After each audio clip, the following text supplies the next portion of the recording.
il est 18 h, c'est l'heure du flash. Bonsoir à tous. La femme a été célébrée ce jeudi 8 mars, journée d'hommage et de reconnaissance aux femmes battantes. La première dame Dominique Ouattara a traduit toute sa confiance aux femmes en tant qu'agent de développement. Elle invite tous les acteurs concernés à faciliter l'inclusion financière de la gente féminine en milieu rural. D'ailleurs, le thème de la journée est « Inclusion financière pour l'autonomisation de la femme et de la jeune fille en milieu rural ».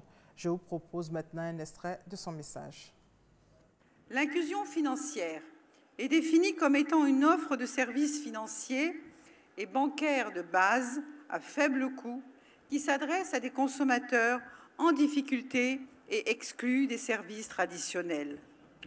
Cette offre apparaît essentielle de nos jours pour un véritable développement social puisqu'elle propose des solutions de financement pour des personnes habituellement en marge de la vie économique.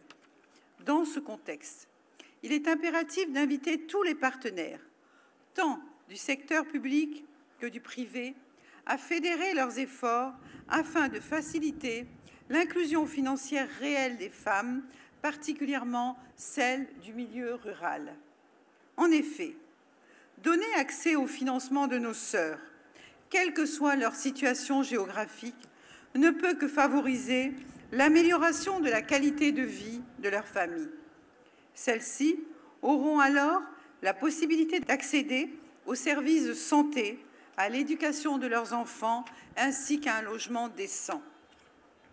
L'inclusion financière des femmes en milieu rural constitue donc un enjeu socio-économique majeur dont il faut tenir compte dans les stratégies de développement de nos pays. Nous reviendrons largement sur cette cérémonie dans notre édition de 20 h.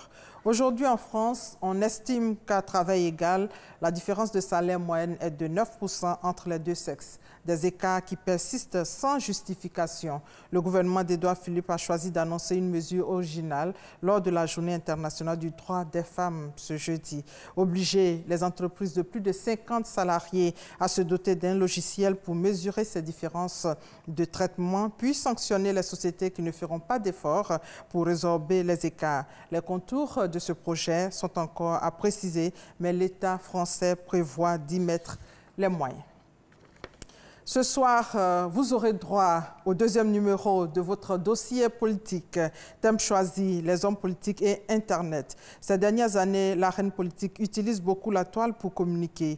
Comment les hommes politiques travaillent-ils à peaufiner leur image sur le web?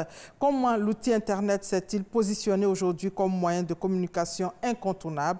La réponse dans le dossier politique de la semaine signé Alexis Ouedraogo, et ce sera tout à l'heure à 20 h. À l'étranger, c'est le premier des 3 verdicts du jour à La Haye.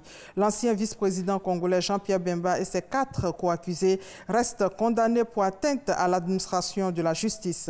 C'est ce qu'a décidé la Chambre d'appel. La plupart des points soulevés par la défense ont donc été rejetés, mais pour Jean-Pierre Bemba et son équipe de défense de l'époque, il faudra encore attendre pour connaître la peine.